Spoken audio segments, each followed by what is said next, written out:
Militarily Speaking, episode 52, Give an Hour. This episode, we talk with two guests, Dr. Trina Clayeux, CEO, and Rebekah Edmondson, GAH intern.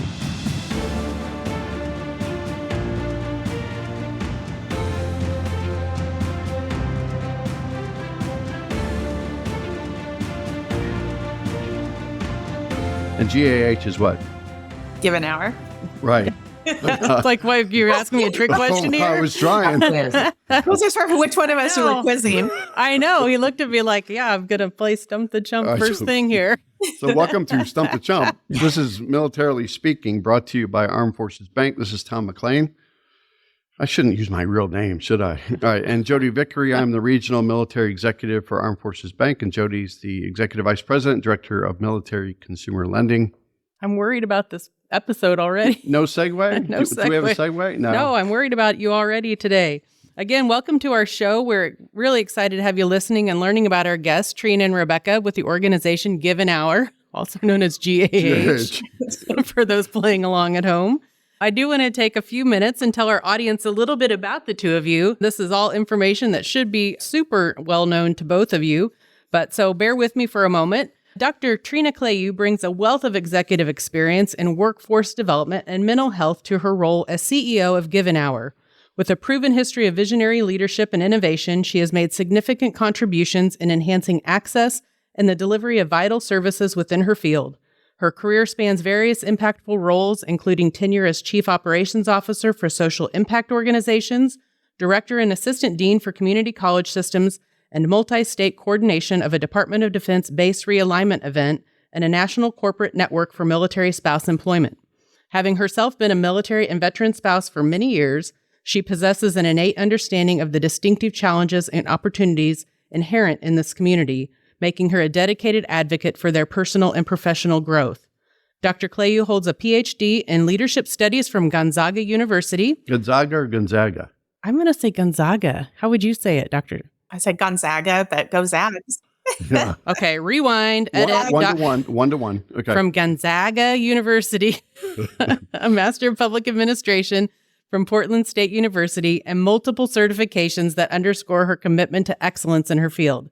She's received recognition from esteemed organizations such as the National Association of Development Boards for her innovative approaches and the Sailing Award for Leadership Excellence. Moreover, Dr. Clayeux's fervent dedication to knowledge sharing and catalyzing positive change has led her to present at numerous state and national conferences. Her presentations have covered topics that include optimizing employer and employee performance through person-centric design to cultivating trauma-informed workplaces and implementing contextual mental health practices that foster social connections and high-performance outcomes.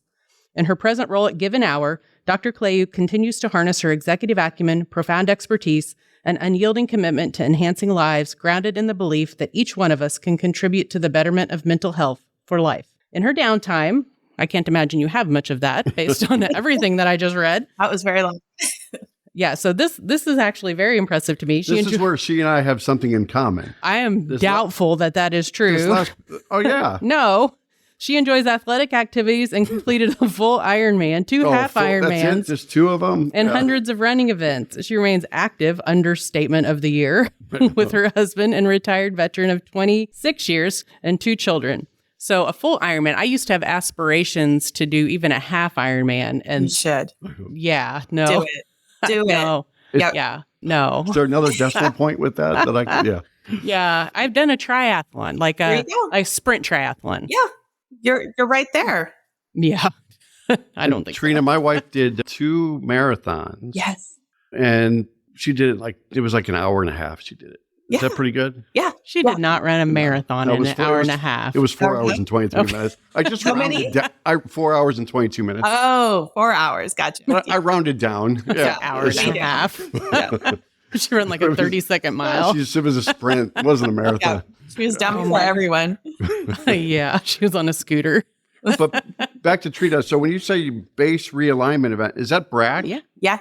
Is that truly a BRAC? You were part of a BRAC. We always talk about BRACs in our world, but they haven't happened in a while, right? It was a really large one. Was that? The realignment was from Florida to Clovis, New Mexico. Wow. which I didn't even is, know that. Yeah. yeah, if you've ever, my ex was stationed at Clovis. And so it was, talk about a mental health event, moving from Yeah. the beautiful beaches of Florida. To the middle of New Mexico. Yeah, Yeah. no doubt. I want to take a chance now to introduce Rebekah Edmondson. As an enlisted member in the United States Army, Rebekah Edmondson spent nearly, yes, thank you so much for your service. Yeah. I should stop Thank you. and definitely pause to I say know. that. Spent nearly 3 out of 10 years of service deployed to Afghanistan in support of Operation Enduring Freedom and Operation Freedom Sentinel. In 2011, she was selected for the Joint Special Operations Command's Cultural Support Team, or CST, a program that paved the way for the integration of women serving in combat. Between 2012 to 2016, she worked alongside the 75th Ranger Regiment, conducting direct action night raids and training Afghan women to serve in a Special Operations Partner military unit known as the Female Tactical Platoon, or FTP. In 2021, she worked with her former CST colleagues to safely evacuate 43 women of the FTP to the United States and spent the next 2 years working to help them acclimate. She's now pursuing a master's degree in social work and serving as a peer support facilitator and intern for Give an Hour. Rebekah aspires to use her lived experience as a veteran to help impact military culture by reducing stigma and promoting mental health resiliency. You know, when we put these bios on the piece of paper, you kind of like put words on a piece of paper, and then when you read it out loud, especially with Rebekah, it's pretty amazing It's stuff. amazing, yes. Yeah. Comes Yes. to life, doesn't it? Yeah. It really does. Yes. Hmm. Impressive human. Thank you for being here, both of you. This concludes today's podcast. So that was enough, man. I'm worn out. It's a short reading by Jodi Vickery. No, welcome both of you, Trina and Rebekah. It is important for us. I know it's probably awkward for you to hear all the stuff about yourself, but we love to share with our audience about our guest. And you're both achieved women in your own right. So thank you for letting us share with our audience about you both. It's an honor to have you here, first and foremost. But we'd love to have you just at the top of our podcast, tell our audiences a little bit about Give an Hour, just sort of set the table, if you will. And then I'm sure we'll dive off in 100 different directions with questions that Tom and I both have for you. Yep. Yeah. I can take this one and actually connect it to how Rebekah and I met. Perfect. But Give an Hour, we're a national mental health organization. We have a goal of helping develop resilient individuals through mental health in communities and addressing the access and delivery gaps in mental health. As many people know, we have one mental health therapist for every 350 people. So we don't have nearly enough therapists. And that we have a particular population that is going to has already required care, but is going to require so much more investment in mental health and understanding. So we're really trying to mobilize the country around mental health and mental health literacy, really believing that every one of us have a role in the mental health of ourselves and others. Excellent. Well done. I was listening for how you met. I know. I was Rebekah getting. and I didn't know if you wanted me to. No. I will tell you how we You met. had me hanging on a thread I here. know. Yeah. Well, but I'm like, this is going to be a great story. I know. So It is. it actually, oh my gosh, it was right after the withdrawal from Afghanistan. So Give an Hour has been involved in military space since 2005. And, we provide non-clinical and clinical support to active duty veterans and their loved ones, and have, before mental health was even a conversation that was actively happening in this space. And during the withdrawal from Afghanistan, we were approached by a veteran service organization that came together really organically. And there were a lot of veterans and active duty members who were still continuing the mission of bringing individuals from Afghanistan into the United States, but also helping with the resettlement efforts in the United States. And we came in as a partner to help support the mental health needs of those people who are providing frontline service. And so they're doing this on their own time, volunteer. We had individuals working 22, 23 hours a day, working their phones and taking texts and messaging. And by the time we hit December, people's mental health was really, really in kind of a desperate space. And so Give an Hour stepped into that, and we worked with people individually and put together stood up an entire mental health segment to help support people. And from that, we were introduced to Rebekah, and I won't tell her story, I'll let her do that, who had this very specialized group of individuals that she was working with, Female Tactical Platoon. And it just kind of spawned into how could we use her credibility and her experience and her understanding of the experiences that these women have had. And then these women were then moved into the United States and are in this resettlement. And how do we leverage that to see how do we support people's mental health in the present moment, but more enduring. And so we came together around that. And I'll let you go from there, Rebekah. Yeah. So as Trina was mentioning, it was, right around December timeframe, just to paint up the picture, it had been about 4 or 5 months since the withdrawal. And, it was really starting to take a real toll on the individuals that were committed to assisting these individuals. It's something that we feel is our duty to stand by these individuals that were there for us when we were in Afghanistan. And even if you didn't deploy to Afghanistan and you just on a basic human level, you're wanting to assist somebody that's been through such a traumatic and life-changing experience. So, you feel a little bit helpless when you can't quite relate to that person's experience. And so looking for mental health resources for such a niche population is really difficult. And so when Trina reached out to me, she was like a godsend, because I'd been scratching my head the entire time thinking, how do I even approach this conversation with individuals that I can't possibly relate to everything that they've been through? And that's really what opened the door to me for Give an Hour and getting to know what they do as an organization and how very unique they are in addressing new and emerging needs, and, trying to be on the ground with the population just to determine exactly what the needs are. That is an amazing story, actually. I know. I'm glad that you shared that. That puts more context around the bio that we read just a little bit ago. So, Rebekah, would you say you're like an intern today for GAH, right? Yeah. Is that a permanent status, or is that something hope not. But I'll put Trina on the spot. Yeah. For right now, it's the perfect fit. So I'm attending the University of Southern California as a graduate student pursuing a master's in social work. And congrats. Thank you very, very much. I thank the Veterans Administration for making it possible for me to go to college at this stage in my life. But with that, when I first was introduced to Trina, I was so invested in my former role and in helping, my colleagues resettle, that I actually had to take a 2-year pause in my master's pursuit in order to just focus on that, day in and day out. And so once they became a little bit more stable and I was able to move into the next phase of my life, I re-enrolled into school, and I needed a place to facilitate my placement. So I'm doing work with Give an Hour in order to achieve my master's degree.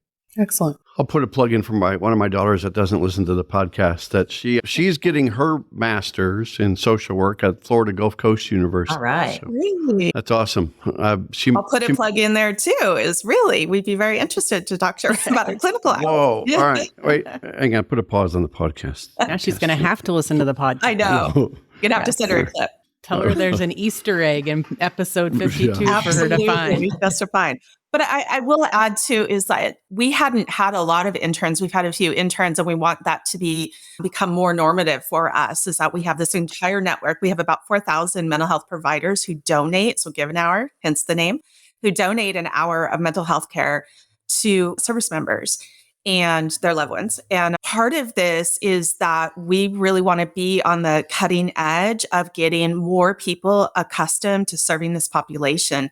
Generally, when you're going through your clinical hour and your education as a clinician, you're not going to be exposed to military veterans unless you go do something, particularly with the VA. So it's not a common population to have access to. And so what we want to be able to do is leverage the power of our network, where they could actually provide the clinical oversight versus an hour of care, where we can bring into the next generation of individuals who can serve this population.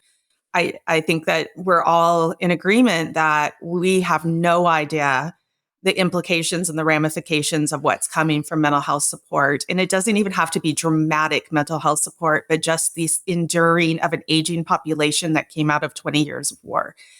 And while we've learned a lot from previous ones, we haven't had an infrastructure that can support it. There's not a durability built in. And so if we could be part of that solution where we have these opportunities, and in something like this is like, we can't find somebody more magical. That's really a unicorn in Rebekah, is that she has the experience.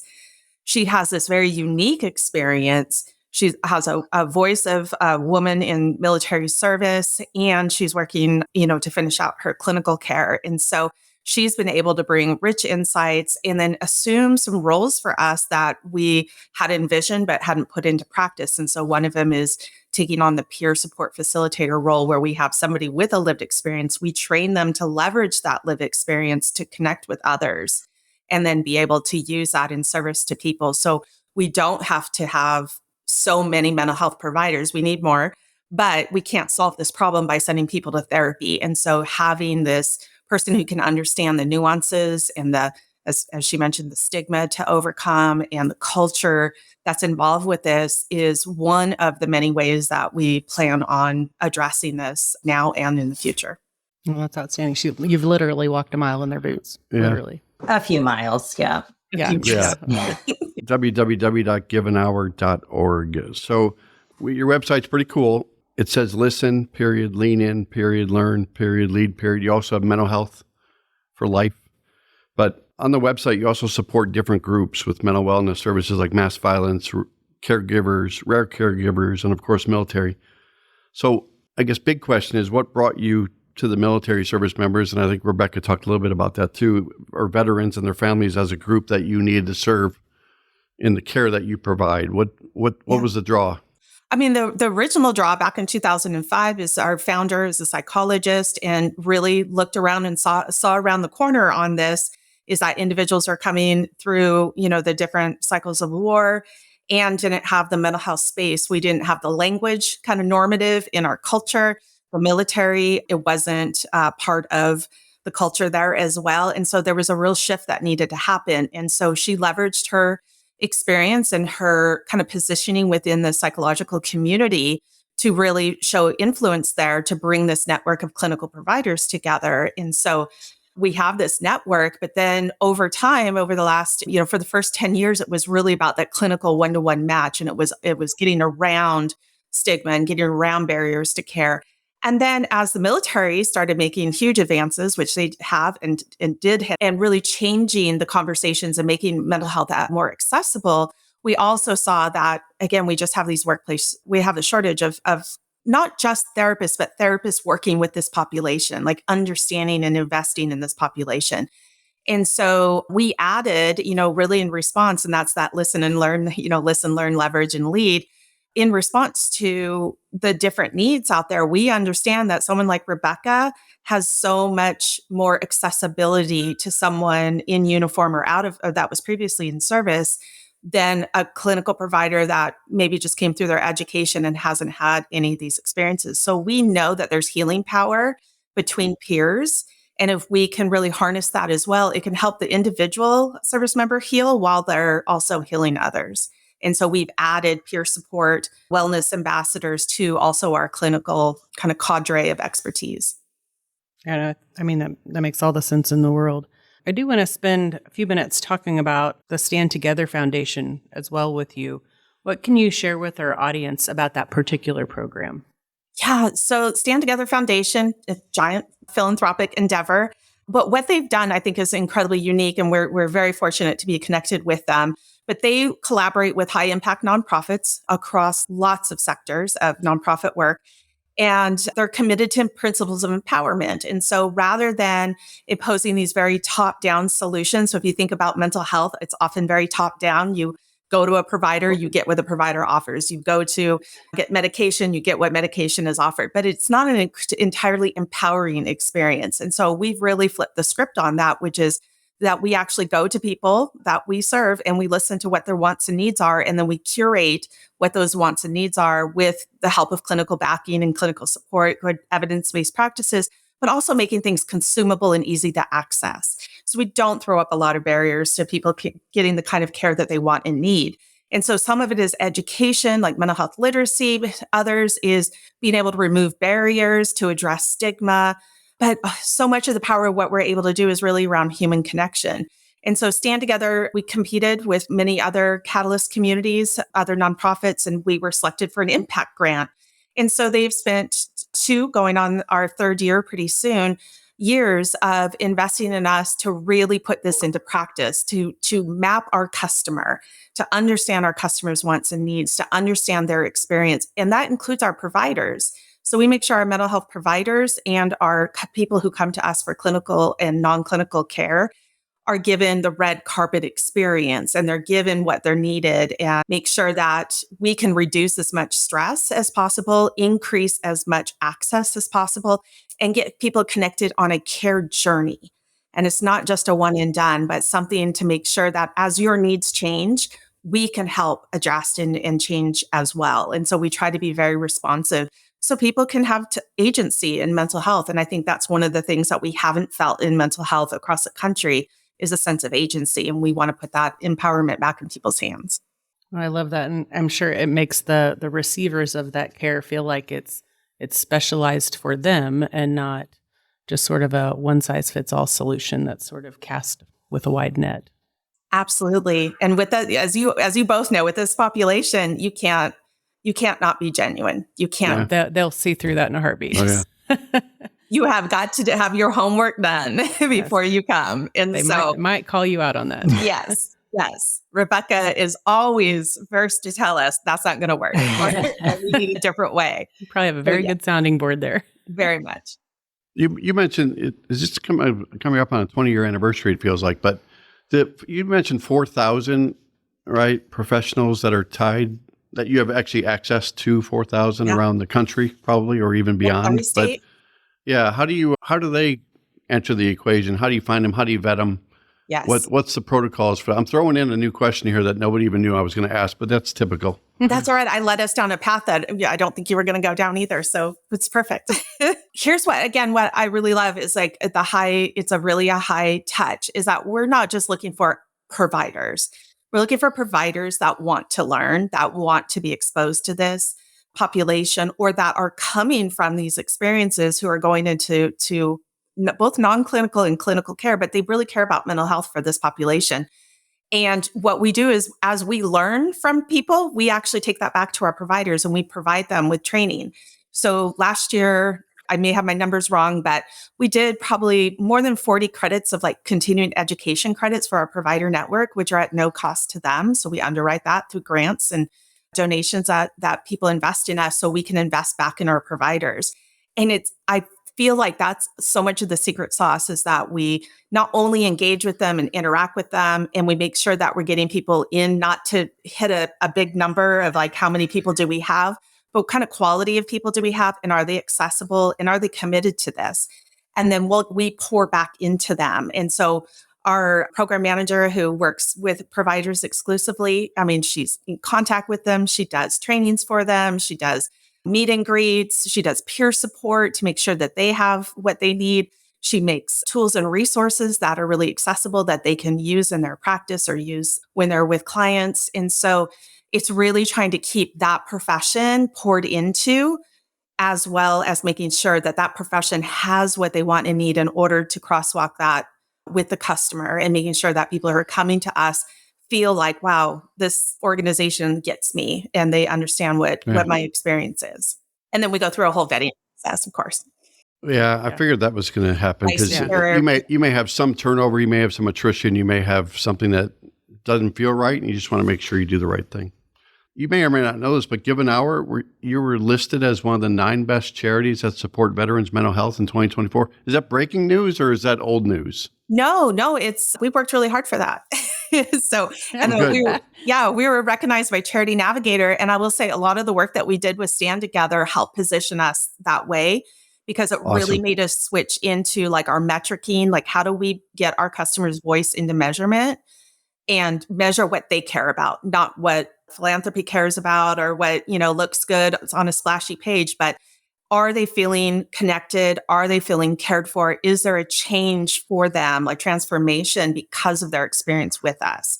That is very unique to, if they didn't come to us and went somewhere else, we want this experience to be the one that they really felt connected to. That's outstanding. Well, and Charity Navigator, of course, that's where we typically go when we invite guests, and you're 4 stars, you're top of the line. So kudos to both of you. Thanks. And yes, and our team worked very, very hard on that. So, and I will say that Charity Navigator has been really responsive to switching how they're rating charities too, because we've always been kind of in that, it's been, it's a big machine in there and it's hard to get this kind of nuance. And so they've been working with Stand Together to actually utilize and acknowledge and recognize the way that we're doing measurement differently. And so doing customer voice measurement. And so it's going to be a game changer for so many of us that, we're not a small nonprofit. We're not a giant one. So when you're kind of midline, you can't always hit the numbers that people put out there. But if you actually ask customers what they want and need and measure it a different way, you'll see that there's actual impact. Well, it sounds like that might be the most important thing to measure, right? Are you hitting the That's end? what we think. Yeah. Are you hitting the end goal there? All right, Rebekah, we'll probably do a little bit of a tag team on these two questions together, but talking about your military experience, and sounds like you've shared with our audience a little bit, Rebekah, about why you're doing what you're doing. And certainly, Trina, you can talk about, the why behind that too. And maybe if there is a story or two, Rebekah, you want to talk about. And as I look at you on the screen, nobody else can see you except the people in this room. But when I see the FTP behind you, that is so cool because of how much pride you have and all the great things you did to accomplish what you did. And it was probably a daunting task and an undertaking that goes through your mind a lot. But is that a message that is written behind you? It's actually a recruiting poster that was at one time hanging in the Ministry of Interior in Kabul that helped to recruit these amazing women from the Afghan National Police Force or the Afghan National Army. So those that were bold and brave enough to kind of cross over to the dark side and work in a U.S. military partner unit, which was pretty risky, to say the least, for them. This is one of the products that we used in order to access that population. So proud is probably an understatement. Yeah. Definitely the highlight of my military career and the thing that probably, led me to calling it quits, because I just didn't want to do anything else after that. I guess I had reached the thing that I thought I would get out of the military through working with them. And so after 10 years and several deployments to Afghanistan, I decided it was time to hang it up and pursue other things. And so this path that I'm on right now is that pursuit. I think I determined in Afghanistan that what I was doing at the time, it felt really great to be working with a particular population and, helping, empowering and seeing them do things that women previously had never done in Afghanistan. But that only gets you so far. And myself and other veterans that invested any amount of time in Afghanistan, we could see the writing on the wall that eventually things would come to an end. We just didn't realize how tragic that ending would be. And so essentially, I wanted to start looking at other solutions and how I could impact that population outside of the military.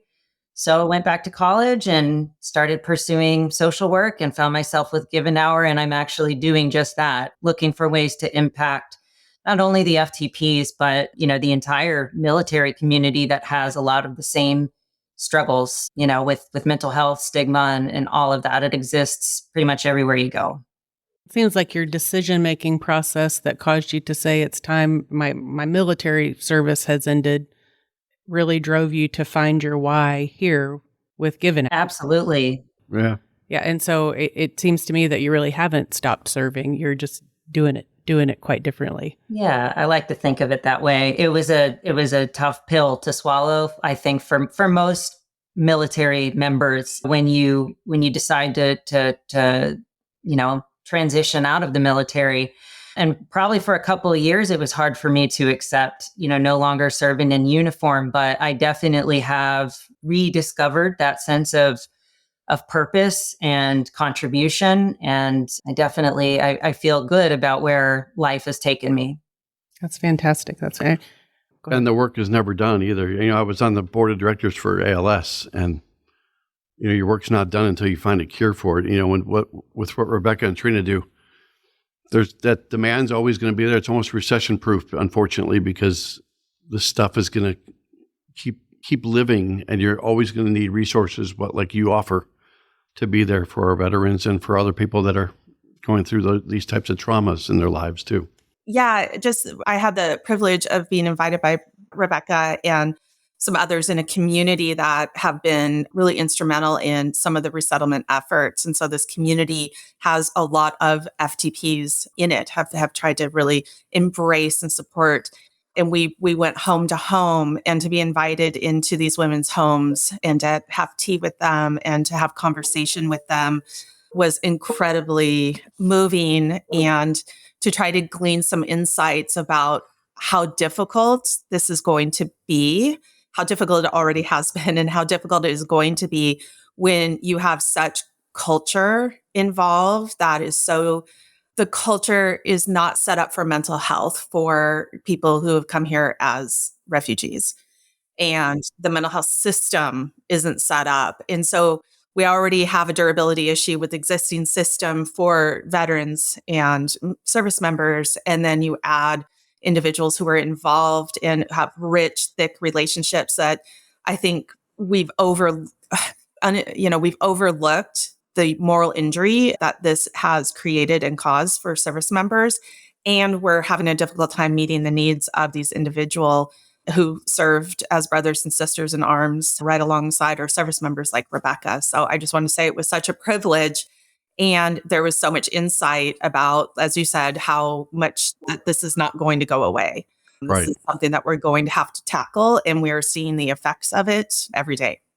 And Jodi and I have always talked about, there's so many different things that need attention out there that we always talk about. There's 45,000 nonprofits in the military.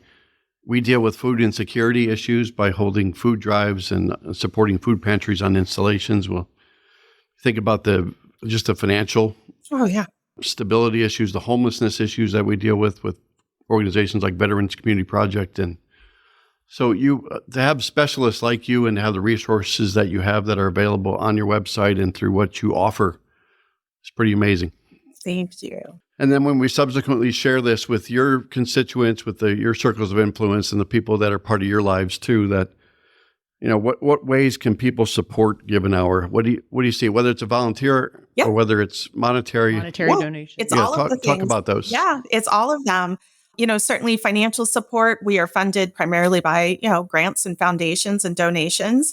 And I think one of the things that we don't realize that mental health is expensive. And for us, to help one person for a year is about $1,100 per person investment. So if you think of all that you get in that time on your journey, it really isn't a lot compared to having to pay copays and to go through insurance and all that. So we don't deal with insurance. We go straight to getting people connected to care and removing that barrier.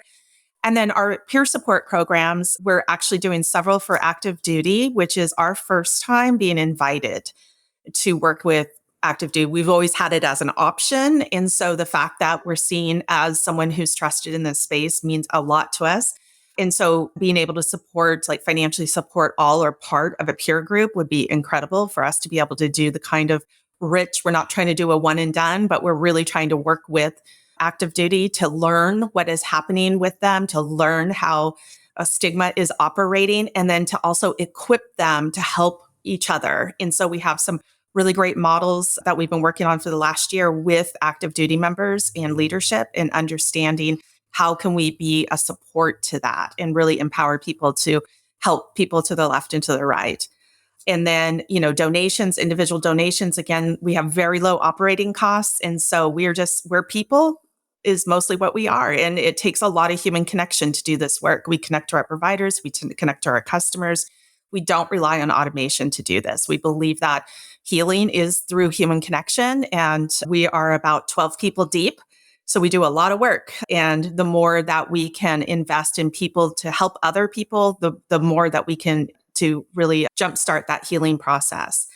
And then volunteer is a great option and opportunity. And we have a wellness ambassador program, which is a volunteer program where people can come in, and you just have to have a heart for wanting to learn more about mental health. And what we want to do is equip people with how your lived experience with mental health. We all have it in some form or fashion, but how can you learn about the 5 signs of emotional suffering? How do you learn about the healthy habits? How do you learn how to work through the signs of silent suffering? And we really work on the toolkit, but we bring that into a larger network. So we have a network of wellness ambassadors. We have about 1,000 so far. And of course, we want this to be in every community.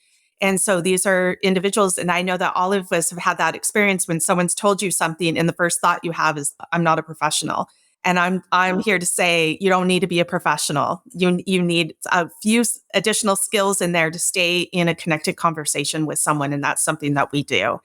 And then, of course, we have our volunteer clinical network. And like I said, we pour into that network and we try to make sure that our providers have what they want and need in order for them to, thrive in this space and get the education they want and be connected into something that really means something to them. And we've, even in the past years, tried to pay our providers. And this is something that they are here because they really care about what happens and they care about this community. And I hear time and time again what our providers get out of working with a service member or a family member who's supporting that. So those are kind of the big ways.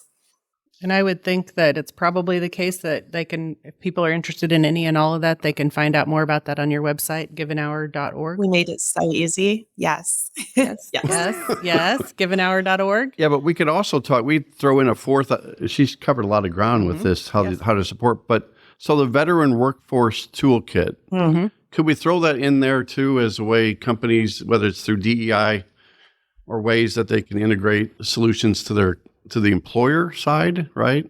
Absolutely. We have had this great partnership with the University of Phoenix. They have done a Harris Poll survey every year, which is surveying workers and employers. And as you know, University of Phoenix is very military focused.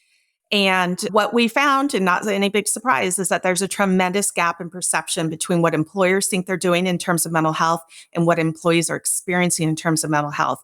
And there's this 1 to 3 year transition point for a military member. And I know Rebekah could speak to that, is that transition in the first 1 to 3 years from military service into corporate is not a smooth transition. Is very mentally taxing. We do see an uptick in suicide in that first year of military members. And this is completely, there are prevention strategies that we can put in place. So what we did was we worked with some very large corporations that you would know and probably shop and do business with. And we crosswalk that with military workers. And we're trying to understand that gap and how do we build out so you become from military friendly to military informed. And we've spent so much time and energy, and thank God for it, over the last 5 years or so, really understanding, as you said, these DEI groups. But we haven't really had education around a military veteran from a veteran. And that's what we're trying to do, is amplify what we're learning from veterans, what they're saying, how they want to be supported and acknowledged and recognized and grown in the corporate workspace. And part of it is that they're getting very othered. And the other part is that there's such a misunderstanding about military service and mental health. And we want to be able to have people like Rebekah who can help inform this. And we can translate that for military companies that want to invest in military beyond having a great worker that shows up and is committed to the mission, but that you're really addressing like all of their needs and the ones that they're not going to tell you about. Right. Yeah, I would also say that whether or not we as veterans are actually being othered, I think it's important to distinguish that that's how we feel. We feel very out of place and, kind of uncomfortable in our own skin trying to navigate that change. And so I think just having awareness of what a growing, period growth spurt, if you will, that is for most people is just, the first step of many. And having a resource like this to be able to reference and build upon is really key. Yeah, that's so true. I remember watching my husband when he first got out, and just that transition from being part of a unit that's tight and cohesive to being just sort of flooded into the corporate world at large, and how very different that is just from how the day-to-day functions to how decisions are made or not made, or command and control is very different than, let's all sit around and think about how we feel about it. It's very different, very different. It's a lot. Yeah. For sure. And that actually kind of leads into coming back to a little bit of some other things we've talked about some, and you've hit on it in a couple of your other answers. How do you, or if there's anything you'd add to it, how do you, with this group, when we know that it's a proud group don't like to ask for help, or they're given resiliency classes while they're in uniform and stiff upper lip, strong backbone, all that. How do you make it okay for them to ask for help? And how do you make it to where it's okay for them to walk through that door and say, you know what, I need somebody to talk to, or I need to be part of this group? Or how do you help them feel okay with that? Well, from my perspective, a lot of it is about the fact that Given Hour is an outside entity, entirely confidential to access. And so that's such a huge part of the concern, or the stigma, if you will, that service members are concerned, and rightfully so, that if they were to try and access support for mental health, that it could somehow negatively impact their career or their reputation or so many different other things. And so knowing that they can reach out to us and access one-on-one provider support or peer support even, I think peer support is such a good first step for especially service members that have never spoken to a provider before. They have so many curiosities and concerns about what that involves. And so to be able to step into a virtual space with other either active duty service members or veterans that have a shared experience, that speak the same language, that want to show up for you, so it's just such a solid step in the right direction for people to start normalizing the experience, and that it's okay to talk, to share your feelings, although maybe it's been ingrained in you that to talk about feelings, there's no place for that in the Army or the Marine Corps or whatever you come from. It starts to normalize that process, and you actually can benefit from, wow, this actually feels good to get this off my chest. And then also be in the room with people that have similar experiences. So that feeling of othered, or that weirdness that you feel like people don't understand you get such the opposite of that in one of these meetings. Yeah, that makes a lot of sense. Oof. As I look at some of the headlines out there too, I don't know how recent this report came out from Disabled American Veterans, but it says mental health outreach efforts need more focus on women vets. And to see that suicide rate 24.1% up, which is 4 times higher than the male side, 2 times more likely than male veterans to attempt suicide, 3 times more likely than non-veteran women to choose a firearm as means of suicide. And it's just, I'm sure you get inundated with of the deluge of information that's out there that it's a cry for help, but you want to do something so quickly to help and intervene at these things to keep these numbers from going in the wrong direction. So the stats are pretty alarming. And what you're doing, Rebekah, walking in the footsteps and then using what you do from a peer standpoint, every person you impact is one more person that you might save. So that's the cool part about what you do. Thank you. I would agree. I wanted to say real quickly, we just going back to what we were talking about, what people can do to support the organization. Yeah. For any veterans or active duty military that might be listening to this, I feel that there's a means to support by attending one of these peer support groups, because showing up for other people, one, it's innate within us that's something that drives us and makes us feel good. But over time, you start to realize that those people are depending on you to show up, so that they kind of gain that sense of confidence to show up for each other. And so I would just encourage anybody listening to check out one of our peer support groups, because you certainly get a whole lot more out of it than you put into it. That's a good call out. My husband, 5 years retired, still has people that he calls his battle buddies, still calls, checks up on them. Somehow they have this spidey sense for when they know somebody's going through it, and they all gather around. So, yeah. Absolutely. It's powerful. I know. This may or may not be a question. It may just come out me saying I see ambassadors that you showcase right on your website, and I was just curious about Showtime Sean. That name, as a former professional boxer, you've got someone that works for the Elizabeth Dole Foundation out there. You have a documentarian that's out there. Are those?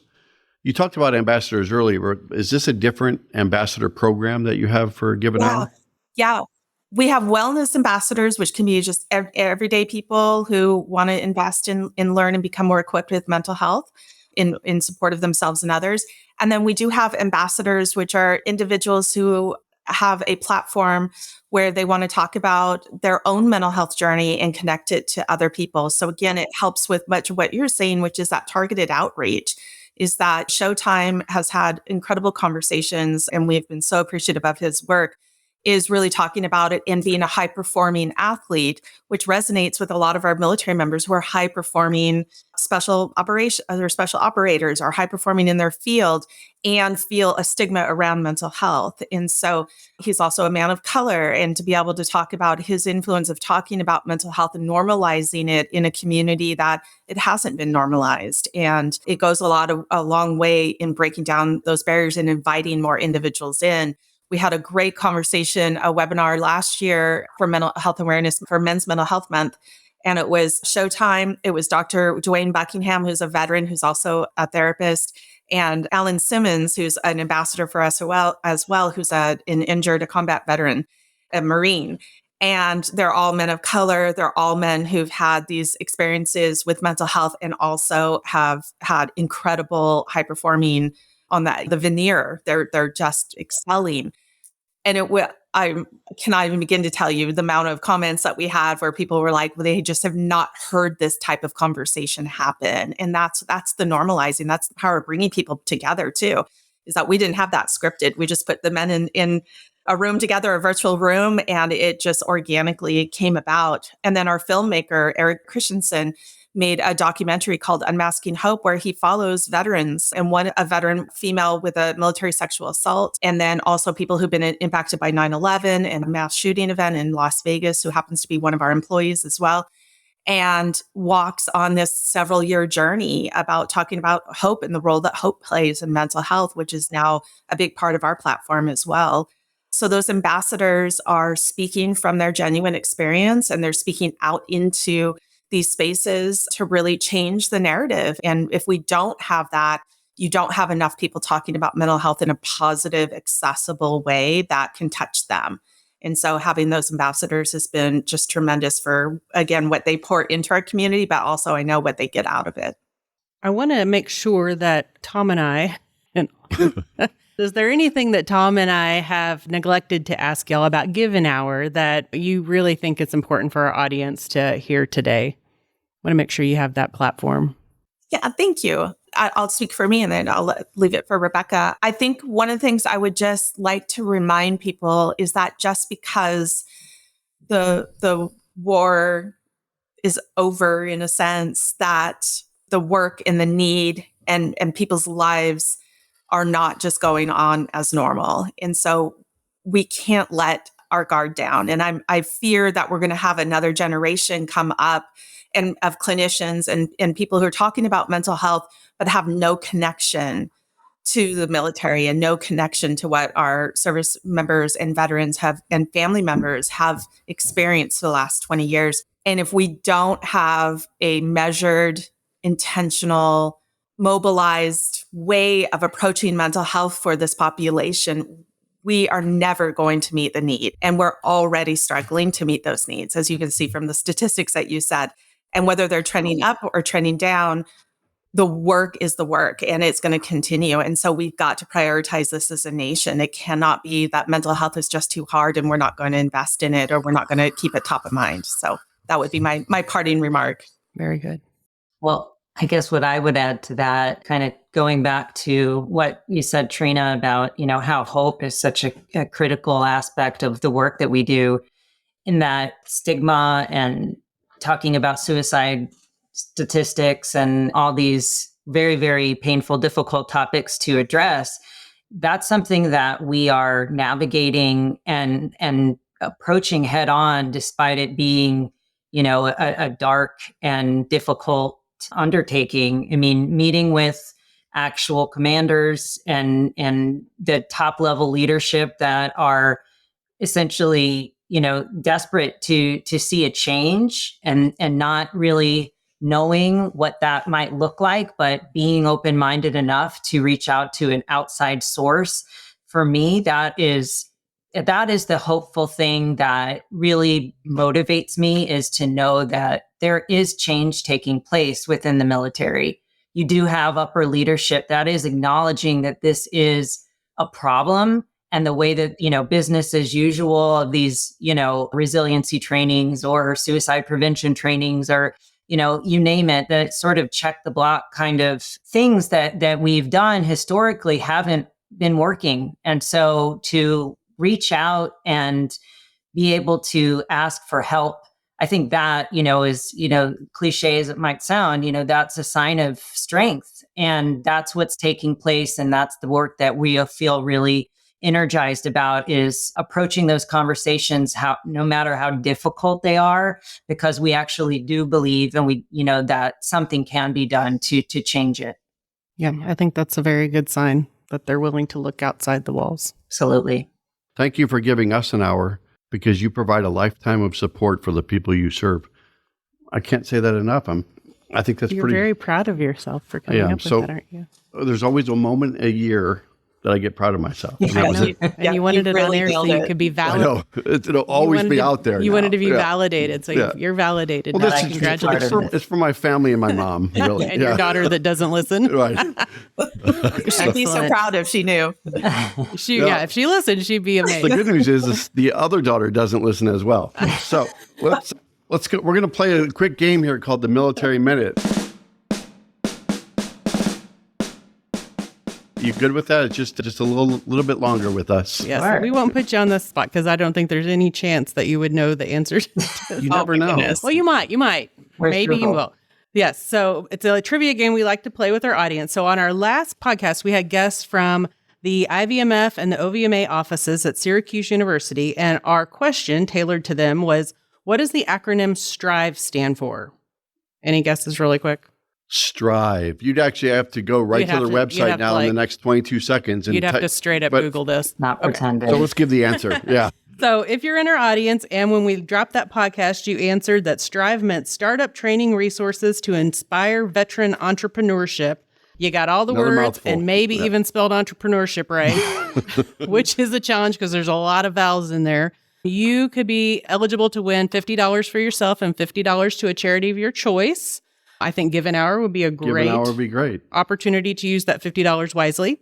And so then fast forward to this week's Military Minute in honor Tell of Trina. of Dr. not say a Clayeux. thing, Yes, you right. can't say anything.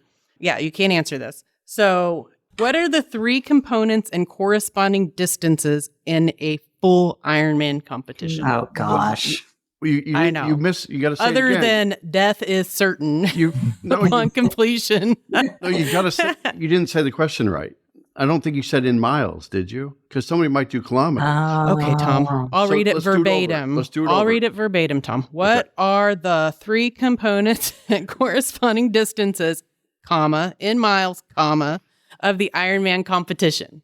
Yes. And there's probably not, like you said, there's not just three components. Like I would Right. literally probably need to go to the ER if I did any one component. So Any 1/20th of the component. yeah. Yeah. Although I did run a full marathon a long time ago. Do you know how many miles is?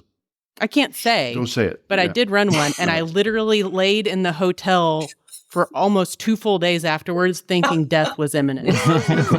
Ordering room service because I thought I was going to die. My body shut down. I had chills. It was And terrible. then you did another one a week later. No, maybe in my hallucinated state I did. I don't know. So, but if you know the answer to the Iron Man question, and when we drop this podcast, make sure you hit us up in the comments with your answer. And if you're right, we'll put your name in the hat also to win $50 for yourself and $50 for a charity of your choice. That's amazing. Yeah, that's all I got. Thank you both. And if you enjoyed today's episode, go out to afbank.com and subscribe to the show. Also, make sure to rate us or leave us a comment on your favorite podcast platforms, such as Apple, Spotify, and YouTube. I thought this was awesome. It Thank was. Thank you you. so Yeah. much, ladies. It was a pleasure to meet you both. Yeah. Learn all about Likewise. your organization. It was really wonderful. Thank you. Thank you for the thoughtfulness.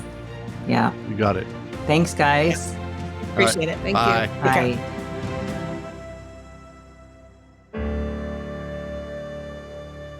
Bye. Copyright Armed Forces Bank, member FDIC, equal housing lender. All non-Armed Forces Bank owned apps, websites, company names, and product names are trademarks or registered trademarks of their respective owners. Their mention does not imply any affiliation with or endorsement by Armed Forces Bank of them or their products and services. They are merely used as examples of the many available apps, companies, and websites that offer similar services. Before using any app or website, you should carefully review the terms of use, data collection, and privacy policy. Apps may have an initial cost or in-application purchase features. This information is general in nature and is not intended to be legal, tax, or financial advice. Although Armed Forces Bank believes this information to be accurate, it cannot ensure that it could change. Statements or opinions of individuals referenced herein are their own, not Armed Forces Bank. Consult an appropriate professional concerning your specific situation and respective governing bodies for applicable laws, such as IRS.gov for current tax law. Armed Forces Bank, the Armed Forces Bank logo, and the Militarily Speaking logo are registered trademarks of Armed Forces Bank.